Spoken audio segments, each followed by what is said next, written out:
साहेब, आपण महाविकास आघाडीच्या माध्यमातून ह्या निवडणुकीला सामोरे जातोय, पण महाविकास आघाडीमधले काही नेते मंडळी म्हणा किंवा काही कार्यकर्ते म्हणा हे नाराज आहेत किंवा ते आपल्याबरोबर नाहीत, तर हा गुंता कसा सोडवणार आहात? नाही, कसं आहे, तीन पक्ष एकत्र येऊन जेव्हा निवडणूक लढवतात तेव्हा प्रत्येक पक्षाच्या कार्यकर्त्यांच्या महत्वाकांक्षा असणं, त्यांच्या अपेक्षा असणं 100% रास्त आहे. वर्षानुवर्ष कार्यकर्ते काम करत असतात आणि निवडणुकीच्या निमित्ताने या महत्वाकांक्षा पूर्ण होण्याचा त्यांचा एक प्रयत्न असतो. परंतु महाविकास आघाडी म्हणून निवडणुकीला सामोरं जात असताना किंवा या विधानसभा निवडणुकीला सामोरं जात असताना व्यापक हित समोर ठेवणं फार गरजेचं आहे. म्हणजे भारतीय जनता पक्षानं अत्यंत चुकीच्या अँगलने खरं तर बटेंगे तो कटेंगेचे पोस्टर लावलेले आहेत. पण जर त्या पोस्टरचा शांतपणे सगळ्या घटक पक्षांनी विचार केला तर तेही तितकंच खरं आहे की या पद्धतीने जर मतविभागणी झाली, मतविभाजन झालं, तर ज्यांनी शेतकऱ्यांच्या ताटात माती घालवण्याचं पाप केलेलं आहे, ज्यांनी माता भगिनींच्या सुरक्षेचा प्रश्न वाऱ्यावर सोडलेला आहे, बेरोजगारीच्या संदर्भात सगळे मोठमोठे प्रकल्प हे सारखे गुजरातला जात आहेत. म्हणजे एका दृष्टीनं महाराष्ट्राची भाकरी खाऊन गुजरातची चाकरी जे करतायत त्यांना मदत होईल अशा पद्धतीनं कोणताही महाविकास आघाडीचा घटक पक्षाचा कार्यकर्ता वागणार नाही असा मला विश्वास आहे. आणि त्यानुसार चर्चा सुरू आहे. 4 तारखेला आपल्याला यामध्ये अनेक बदल झालेले दिसतील. उभाटा गटाचे माऊली खंडागळे हे अद्यापही अजून त्यांनी त्यांची भूमिका स्पष्ट केली नाही, मात्र त्यांनी अपक्ष उमेदवारी अर्ज भरला. तर काय वाटतं तुम्हाला, तुम्ही त्यांची नाराजी कशा पद्धतीने दूर कराल किंवा येतील का ते? पण माऊली खंडागळे एक अत्यंत निष्ठावंत शिवसैनिक आहे, अत्यंत अभ्यासू कार्यकर्ता आहे. बाजार समितीच्या माध्यमातून काम करत असताना त्यांचा जो सखोल अभ्यास आहे तालुक्याच्या प्रश्नाचा आम्ही वारंवार पाहिलेला आहे आणि मला व्यक्तिगत त्यांच्याविषयी आदर आहे. आणि शिवसेनेचा आणि मातोश्रीचा आदेश हा ते 100% पाळतील असा मला विश्वास आहे. बाळासाहेब दांगट ही सर्वसामान्यांच्या व्यासपीठावर दिसले होते, त्यांचे काय सांगा? मला वाटतं की या सगळ्या ज्या सुरुवातीच्या काळात जे होतं की मी जसं म्हणालो प्रत्येक पक्षाच्या कार्यकर्त्यांची इच्छा असणं, अपेक्षा असणं हे स्वाभाविक आहे. पण मातोश्रीकडून किंवा शिवसेनेचे संपर्क प्रमुख सचिन भाऊ अहिर यांच्याशी माझं सातत्यानं बोलणं सुरू आहे आणि जिथे जिथे शिरूर लोकसभा मतदारसंघामध्ये, पुणे जिल्ह्यामध्ये जिथे जिथे या अडचणीचे विषय असतील ते सोडवण्याच्या दृष्टीने आम्ही सकारात्मक पावलं टाकतो. सत्यशील दादा, नारायणगावचे उपसरपंच बाबू पाटे हे तुमचे अत्यंत जवळचे मित्र आहेत, तर त्यांची काय भूमिका, त्यांची तुम्हाला साथ लाभणार का? कसं? नक्कीच गेले अनेक दिवसापासून ते माझे मित्र आहेत. राजकीय जरी विषय बाजूला असला तरी एक मित्रत्वाच्या नात्याने मला असं वाटतं की ते लवकरच मला मदत करतील. गणेश कोडेंचं काय? एक 4 तारखेपर्यंत सगळ्यांनी थांबा, सगळं चित्र स्पष्ट होईल. तर साहेब, सांगली पॅटर्न चर्चा होता, तसा जुन्नर तालुक्यातही असा काही पॅटर्न होईल अशी चर्चा आहे, काय सांगाल? कसं होतंय की सांगली पॅटर्न लोकसभेच्या निवडणुकीचा एकूण मूड वेगळा होता. लोकसभेच्या निवडणुकीची एकूण परिस्थिती सांगलीमधला जर सांगली पॅटर्न जर आपण बारकाईने बघितलं तर तो बारकाईने पाहिलेला आहे आणि केवळ अपक्ष निवडून येणं म्हणजे सांगली पॅटर्न असं जर कोण म्हणत असेल तर त्यामध्ये फार मोठं अंतर आहे या दोन गोष्टींमध्ये. त्यामुळे सरसकट असा विरोधावली आपल्याला लावता येणार नाही. मुळात महाविकास आघाडीच्या पाठीमागे आदरणीय शरदचंद्रजी पवार साहेब असतील, माननीय उद्धवसाहेब ठाकरे असतील, यांच्या पाठीमागे फार मोठ्या प्रमाणावर जनता आहे.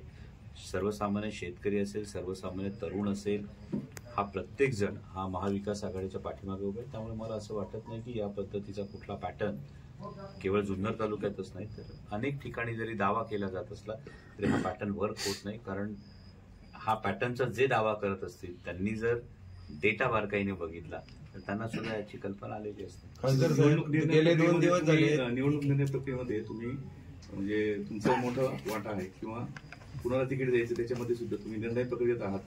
शिरूर लोकसभा मतदारसंघामध्ये याच्यामध्ये तुम्हाला वाईटपणा निश्चित घ्यायला लागलाय, त्याबद्दल काय सांगा? कसं असतं, जेव्हा तुम्ही निर्णय प्रक्रियेत असता तेव्हा you cannot please all the people all the time. तुम्ही सगळ्यांना कायम खुश ठेवू शकत नाही. तुम्हाला कुठेतरी निर्णय घ्यावा लागतो आणि निर्णय घेत असताना आदरणीय पवार साहेबांचं हेच काय मार्गदर्शन आहे की निर्णय घेत असताना कधी कधी एखादा निर्णय त्यावेळी अप्रिय वाटत असतो, पण तो व्यापक हिताच्या दृष्टीने जर निर्णय घेतला गेला तर तो पुढे जाऊन निर्णय योग्य होता हे लोकांच्या जेव्हा लक्षात येतं तेव्हा ही आपलीच माणसं असतात. त्यामुळे वाईटपणा जरी म्हटलं, नाराजी जरी म्हटलं तरी आपलीच माणसं असतात. आपलीच माणसं नंतर जवळ घेतात आणि सांगतात ठीक आहे त्यावेळी परिस्थिती वेगळी होती, आता बदलली. 6 पैकी 6 सीट शिरूर लोकसभेमध्ये 6 पैकी 6 सीट नक्की कळतात. खासदार लातूरच्या सभेमध्ये आपण म्हटलं होतं की आता किरणचा प्रश्न विचारला मानाचं पान आणि आता माऊली शेठ असतील किंवा आशाताई असतील अशी जी लोक उभे राहिले आणि असे माऊली शेठ उभे राहिले तर त्या संदर्भात काय सांगा? यामध्ये मानाचं पान ही जी संकल्पना याच्याविषयीची माझी भूमिका ही कायम तशीच आहे. कारण शिवसेनेने खूप चांगलं काम लोकसभा निवडणुकीला संपूर्ण 6 विधानसभा मतदारसंघांमध्ये शिवसेनेने फार चांगलं काम केलं. हडपसरला फार चांगलं काम केलं. भोसरीची तर संपूर्ण निवडणूक ही शिवसैनिकांनी खांद्यावर घेतली होती. खेड आळंदी असेल, आंबेगाव असेल, जुन्नर असेल, सगळीकडेच काम केलं. शिरूर हवेली असेल. मग या ठिकाणी उद्या सत्ता आल्यानंतर अनेक गोष्टी आहेत, पुढच्या अनेक निवडणुका आहेत. या सगळ्या निवडणुकांमध्ये विश्वासात घेणं ही फार महत्वाची गोष्ट आहे आणि तसं नक्कीच घटक पक्षांना विश्वासात घेऊनच या पुढच्या सगळ्या निवडणुका या नक्की लढवल्या जातील आणि त्यामुळे सर्वसामान्य शिवसैनिकांच्या ज्या अपेक्षा आहेत, मी जेव्हा जिथे जागा शिवसेनेला सुटली नाही तिथली ही गोष्ट आहे. खेड आळंदीमध्ये हीच गोष्ट राष्ट्रवादी काँग्रेस, शरदचंद्र पवार पक्ष असेल आणि काँग्रेस असेल यांच्यासाठी आम्हालाही करावी लागेल. तर या गोष्टी केल्या जातील. सचिन आता पवार साहेब आणि खासदार साहेब स्वतः यांचा करिश्मा आपल्या सर्व भागात आहे किंवा पवार साहेबांना मानणारा वर्ग आहे, त्याचा कितपत आपल्याला फायदा होईल? उमेदवारच खरं तर पवार साहेब आहेत. सत्यशील शेरकर उमेदवारच नाहीये. सत्यशील दादा, साहेबांची सभा कधी होईल? खासदार साहेब ठरवतील. सत्यशील दादा, माजी आमदार बाळासाहेब दांगटांनी एक विधान केलं होतं की सत्यशील रावांनी कारखाना सांभाळावा, त्यांनी आमदारकीच्या नादी लागू नये. या विधानाबाबत काय सांगा? महाराष्ट्रातलं जर बघितलं तर फक्त विघ्नर कारखान्याचे चेअरमन असं आहे का ते आमदार नाही, बाकी सगळे आमदार आहेत. खासदार साहेब, गेले 2-3 दिवस झाले जुन्नर तालुक्यामध्ये डमी उमेदवारावरून मोठा गदारोळ माजलेला आहे. तुम्ही या एकूण प्रकरणाकडे कसं पाहता? खरं तर व्यक्तिगत म्हणाल तर डमी उमेदवार हा जो प्रकार असतो हा दुर्दैवी प्रकार आहे आणि ज्या पद्धतीनं जुन्नर तालुक्यामध्ये जी डमी उमेदवाराची जी एकूण परिस्थिती जर बघितली तर ही परिस्थिती एक खूप फेअर इलेक्शन आणि फेअर ग्राउंड अशी केली गेलेली नाहीये.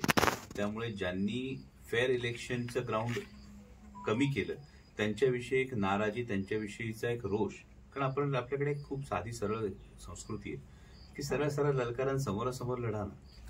पण या पद्धतीचं होत असेल तर लोकांमध्ये एक नाराजी असते. परंतु दुसरी बाजू हीच आहे की जसं आपण म्हणतो everything is fair in love and war, तर त्या पद्धतीनं हाही डावपेच काही लौजारांनी खेळलेला आहे आणि ज्यांनी हा डावपेच खेळलेला आहे त्यांना जनता काय कौल देते हे या समोरच्या येणाऱ्या काळात दिसेल.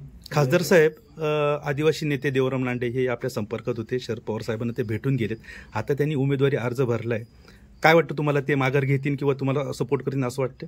पुन्हा तोच विषय. देवराम लांडे एक अत्यंत धडाडीचं झुंजार नेतृत्व आहे आदिवासी समाजातलं आणि आदिवासी समाजासाठी आदरणीय पवार साहेबांनी काय काय केलंय याची त्यांना सुद्धा भरपूर व्यवस्थित जाण असेल. म्हणजे आदिवासींसाठी स्वतंत्र बजेटची तरतूद असणं असेल, बजेटमधल्या 9% निधी हा आदिवासी समाजासाठी राखीव ठेवणं असेल आणि असं असताना दुसरीकडे मात्र भारतीय जनता पक्षाच्या माध्यमातून आदिवासी समाजावर म्हणजे जे आदिवासी समाजाला आदिवासी म्हणायला सुद्धा तयार नाहीत ते वनवासी म्हणतात. मग वनहक्कासारखे कायदे आणून त्यांना विस्थापित करण्याचे जे प्रयत्न करतात या सगळ्या गोष्टींना आपला हातभार लागेल का, प्रत्यक्ष अप्रत्यक्ष, याचा देवराम शेट्टी नक्की विचार करावा आणि त्यांनी महाविकास आघाडीच्या बाजूने ठामपणे उभं राहावं. या आदिवासी समाजानं पवार साहेबांची कायम साथ केलेली. सत्यशील दादा, एक प्रश्न विचारतो की आता एकूण मतदारांचा कल त्यातल्या शिरूर लोकसभा मतदारसंघात पाहता लोकसभेप्रमाणेच मतदारांचा कौल पॉझिटिव्ह दिसतोय. तुमचा विजय दृष्टिक्षेपात आहेत. मग विजय झाल्यानंतर तालुक्यातले प्रमुख 3 प्रश्न कोणते तुम्ही हातात घेणार का जे सर्वसामान्याच्या हिताचे आहेत? सगळ्यात महत्वाचं म्हणजे का आज जर बघितलं तर तरुणांना नोकरी नाही. म्हणजे आपल्या तालुक्यात फार मोठ्या प्रमाणात तरुण बेरोजगार आहेत. ती संधी कुठंतरी उपलब्ध करून देणं गरजेचं आहे. दुसरा भाग असा का आता शेतकरी जर बघितलं तर आपल्या जवळ मुंबई असेल, पुणे असेल, नाशिक आणि नगर हे चारही बाजूला मोठे शहर आहेत आणि शेतीला जर बघितलं तर शेतीला आज शेतकऱ्याची फार मोठी दयनीय अवस्था आहे. कुठली इंडस्ट्री नाही. मग शेतीला पूरक काही ना काहीतरी आपल्याला इंडस्ट्री त्या ठिकाणी उभी करणं गरजेचं आहे. आणि तिसरा भाग म्हणजे का सगळ्यात महत्वाचं का पाण्याचा मोठा प्रश्न आपल्या काही भागांमध्ये आहे की आजही त्या ठिकाणी आपल्या भगिनींना पाण्यासाठी वन करायला लागते. आणि असे प्रश्न अनेक आहेत. शेतीचा जो पाण्याचा प्रश्न आहे आता अशी एक चर्चा आहे, देवदत्त निकम झालं, तुम्ही झालं, आमदार झाले, निवडून आले, तुमच्याच विचाराचे रोहित पवार तिकडे निवडून आले. त्यांचा पहिला प्रोजेक्ट आहे की डिंब्याचं पाणी माणिकडोमध्ये न्यायचं, हा त्यांच्या डोक्यातली कल्पना आहे ती. मग थोडासा त्याच्यावर वादविवाद झाला. तर तुमची भूमिका, समजा रोहित पवारांनी जो निर्णय घेतला तर तुमची भूमिका काय राहील त्यावेळेला? त्यावेळेला खासदार साहेब निर्णय घेतील त्याच्यावर. तुम्ही तुमचा निर्णय घेतला पाहिजे ना. खासदार यामध्ये साहेब फार महत्वाची गोष्ट आपण लक्षात काय? घेतली की पवार साहेबांनी याविषयीची भूमिका स्पष्ट केलेली आहे आणि वारंवार डिंब्याचं पाणी आणि हा जो बोगद्याचा जो विषय आहे, मग या संदर्भात स्थगिती आली का? 1.5 वर्ष ज्यांनी भूमिका बदलली, या 1.5 वर्षात नेमकी काय गोष्ट आहे त्याची श्वेतपत्रिका समोर ठेवली का? जर याची श्वेतपत्रिका समोर ठेवली नाही तर हा नक्की प्रोजेक्ट आहे, हा बागुलबुवा केलेला आहे. सर्व्हे झालेला त्याचा नाही, सर्व्हे झालेला आहे, पण मग 1.5 वर्षात काय घडलं त्याच्यावर? स्थगिती आली का? नाही. मला काय म्हणायचंय, तुमचा विरोध राहील का? माझं म्हणणं इतकं सोपं आहे, आपलं पाणी पळवून देण्यासाठी पाण्याचं इक्वल डिस्ट्रीब्युशन याच्यासाठी सगळ्यांचं संमती असली पाहिजे, पण आपल्या हक्काचं पाणी जाऊ नये आणि आपल्या ज्या जमिनी बागायती आहेत त्या जमिनी कोरड्या होऊ नयेत यासाठी तर 100% प्रत्येक लोकप्रतिनिधी हट्टाने भांडणार, हक्काने भांडणार, हे अगदी स्वाभाविक आहे.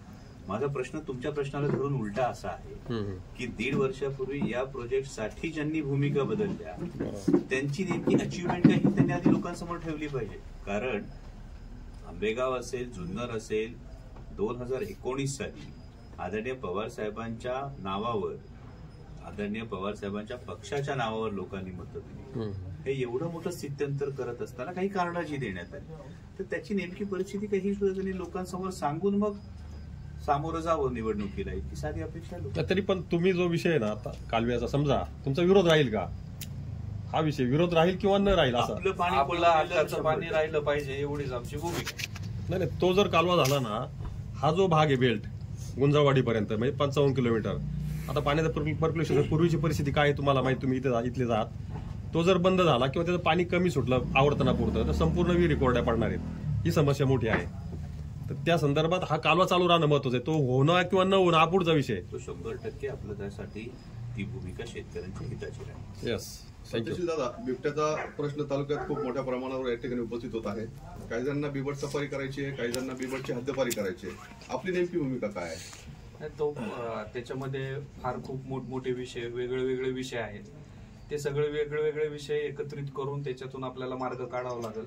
आता बिबट्याच्या बाबतीत जर बघितलं तर तुम्ही सातत्याने पाहताय का आपल्याकडे खूप मोठ्या प्रमाणात हल्ले होत आहेत आणि प्रामुख्याने मी अनेक वेळेला शासकीय पातळीवर पण त्या बैठकांना हजर होतो. परंतु आता निवडणूक झाल्यानंतर आपण त्याच्यावरती एक योग्य ती दिशा ठरवून त्याच्यावरती आपल्याला कामकाज करावं लागतं. खासदार साहेब, तुम्हाला म्हणजे शिरूर लोकसभेबरोबर अन्यत्र सुद्धा प्रचारार्थ जायला लागेल, कारण स्टार प्रचारक तुम्ही आहात.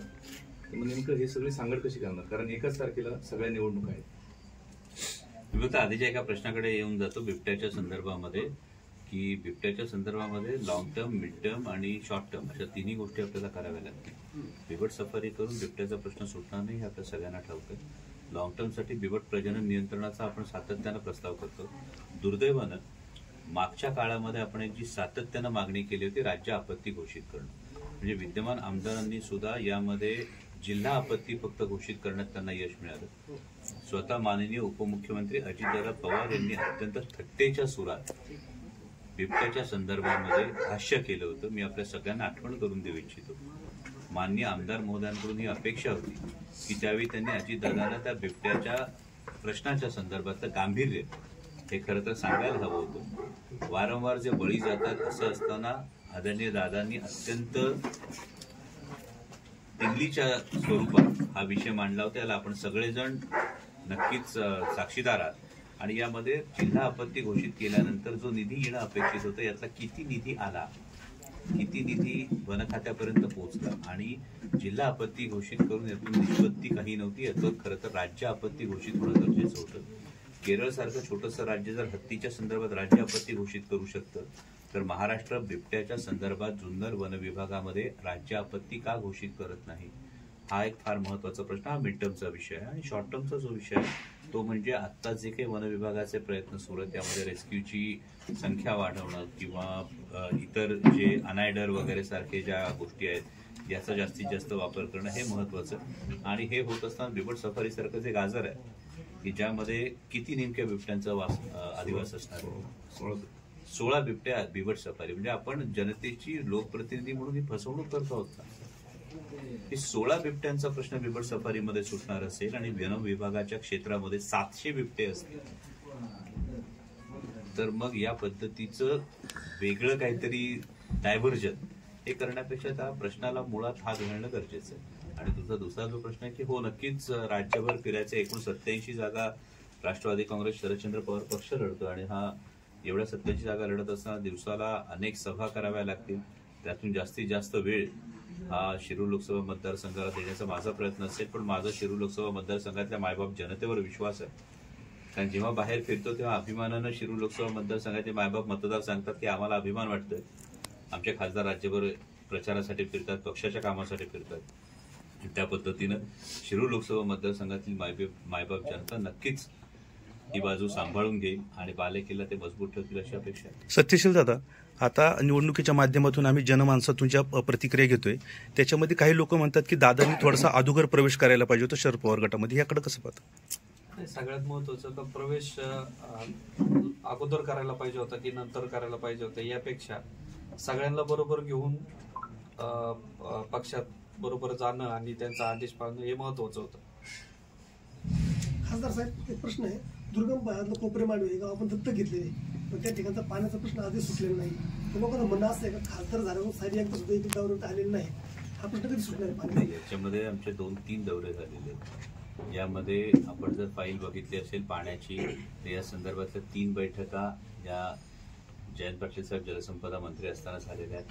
त्यानंतर तिथल्या ज्या बंधारे आहेत, ते 3 बंधारे जे करायचे, या बंधाऱ्यांचा निकष बदलण्यासाठी म्हणजे मी तत्कालीन पालकमंत्री आणि आत्ताचे पालकमंत्री यांना किमान आतापर्यंत 8 ते 10 पत्र पाठवलेली आहेत की आपला उतार आहे, उतार असल्यामुळे पाणी जेवढं साठतं आणि त्यासाठी खर्च जेवढा येतो याचा निकष बदलावा लागतोय. आणि हा निकष बदलण्यासाठी अर्थ मंत्रालयाकडे खरं तर फाईल आहे, परंतु अर्थमंत्री ही फाईल मूव्ह करत नाही. दुसरी जर्मन प्री फॅब्रिकेटेड टँक, हे 3 टँक मंजूर आहेत. हे 3 टँक मंजूर असताना तिथली जी जागा आहे या जागेचं हस्तांतरण करण्यासाठी हा महसूल विभागाकडे प्रश्न आहे. मी माझ्या ऑफिसला मी तुम्हाला हवं तर सगळे पत्र व्यवहार द्यायला सांगतो, पण कामच करू द्यायचं नाही असं जर सरकारने ठरवलं, हे जागेचं हस्तांतरण करण्यासाठी प्री फॅब्रिकेटेड टँकचा निधी मंजूर आहे, पण ती जागा जी आहे आदिवासी समाजाची जी जागा आहे त्याच्या हस्तांतरणासाठी महसूल विभागाची जी स्पेशल परवानगी लागते ती परवानगी दिली जाते. 3 बंधारे प्लॅन रेडी आहे, पण त्या 3 बंधाऱ्यांचा जो निधी बदलायचा आहे हा निधी म्हणजे त्याचा काय म्हणतो आपण निकष जो आहे निधीचा, हा निकष बदलला जात नाहीये. त्यामुळे ही जो तिढा आहे हा महायुतीचं सरकार आल्यानंतर विशेषतः अनेक वर्षामध्ये महाराष्ट्रामध्ये ही परिस्थिती नव्हती. म्हणजे अनेक आमदार तुम्हाला हे सांगत असतील विकासासाठी जावं लागतं, म्हणजे कुठलाही पक्ष त्याच्या पक्षनिधीतून नाही खर्च करत हो, लोकांच्याच टॅक्समधून जातो. आणि कुठलाही लोकप्रतिनिधी जर लोकांच्या हिताची मागणी केली तर तो निधी देणं हे खरं तर सरकारचं काम आहे, पण गेल्या 2-2.5 वर्षात ते घडताना दिसत नाही. त्या लोकांचं पाणी सोडून आपली भूमिका काय नाही सांगितलंय ना, सरकार बदलू द्या. खासदार साहेब ते म्हणणं बरोबर आहे तुमचं, पण त्यांचं म्हणणं काय आहे का खासदार झाल्यापासून एकदा आले नाही बॉ किंवा येतच नाही, आणि ही अख्ख्या मतदारसंघात ओरड आहे तुमच्याबद्दल. खासदार साहेब तुम्हाला डायरेक्ट लोक बोलतील नाही बोलतील, तुम्ही राज्याचे नेते आहात, या सगळ्या गोष्टी बरोबर आहे, परंतु होती काय गंमत खासदार साहेब का तुम्ही नका लोकांच्या सुखदुःखात सहभागी होऊ, पण जे सार्वजनिक कार्यक्रम आहेत पक्षाचे, कोणत्या लग्नाला येऊ नका, अंत्यविधीला येऊ नका, दशकऱ्यांना, पण जे सार्वजनिक कार्यक्रम आहेत पक्षाचे म्हणा किंवा असे वेगवेगळे, तिथे तुमची उपस्थिती नसते अशी लोकांमध्ये चर्चा आहे. कसं घडून आणणारी जी चर्चा असते तुम्ही तुमच्या डोळ्यांनी बघणार. आता आम्ही शेठबाबांच्या याला होतो 27 मेला, तिथे तुम्ही नव्हते. ऐका, आता शेठबाबांचं जेव्हा हे येतो त्यावेळी अधिवेशन सुरू असतं. सत्यशील दादांना माहिती आहे की त्यावेळी अधिवेशन आहे, संसदेचं अधिवेशन आहे. संसदेचं अधिवेशन वीकेंड वगैरे असेल त्यावेळी मला डेफिनेटली येता येतं. संसदेचं अधिवेशन सोडून येता येत नाही, आणि त्यामुळे जिथे जिथे पक्षाचे कार्यक्रम असतील त्या ठिकाणी तुम्हाला प्रत्येक ठिकाणी मी दिसतोय. त्यामुळे हा जो काही लोकसभेच्या एक फॉल्स नॅरेटिव्ह करण्यात आला, हा फॉल्स नॅरेटिव्ह जो आहे तुम्ही स्वतः बघता. आता परवाच्या बैठकीला सुद्धा मी आहे, त्याच्या आधीच्या बैठकीला सुद्धा मी आहे. त्यामुळे हे जे सार्वजनिक कार्यक्रम आणि पक्षाचे जे कार्यक्रम आहेत याला सातत्यानं तुम्हाला मी दिसतोय. आणि हे दिसत असताना तुम्हाला मी जेवढा जुन्नरमध्ये दिसतोय, तेवढाच आंबेगावमध्ये दिसतोय, तेवढाच खेडमधल्या कार्यक्रमांना दिसतोय, आधीची संपूर्ण शिवस्वराज्य. आता तुम्ही मला एक सांगा, आधीच्या तुमचा कुठला लोकप्रतिनिधी 7,500 किलोमीटर फिरून 67 विधानसभा मतदारसंघ कव्हर करून तो त्याच वेळी दुसरीकडे असू शकतो का हो? आपण आपल्याला समोर ही परिस्थिती आहे की गेले 2 महिने जवळपास आम्ही 7,500 किलोमीटर फिरलोय, आम्ही 67 विधानसभा मतदारसंघांमधून जाऊन आलोय, आणि मग हा पक्षाचा कार्यक्रम नाही का? हा कार्यक्रम कोणाचा? पक्षाचा कार्यक्रम आहे तो, पण जनतेचं हित नाही. आता आम्ही मतदारांनी तुम्हाला मतदान मी केलेलं आहे त्यासाठी ना. सांगतो ना, यासाठीच तुमचं कुठलंही काम, तुमची मागची जनता दरबार जर तुम्ही बघितले असतील, 2 महिन्यापूर्वीचे जे जनता दरबार झाले त्याच्यामध्ये मार्गी लागलेली कामं ती सुद्धा तुम्ही पाहू शकता. त्याच्यामध्ये कुठली कामं अडली असेल तुम्ही मला 100% सांगू शकता. हे ऑफिसेस सुरू आहेत. त्यामुळे या ज्या सगळ्या गोष्टी सुरू आहेत, माझं विनंती आपल्याला एवढ्या याच्यासाठीच आहे की या सगळ्याकडे आपण समग्र दृष्टीने पाहिलं तर त्याच्यातून निष्पत्ती येते. आमचा सगळ्यांचा सकारात्मक दृष्टिकोन आहे तुमच्याकडे, कारण आम्हाला अभिमान आहे का आपण एका तालुक्यात किंवा आपल्या तालुक्यातले आहात, आम्हाला तो अभिमानाचे.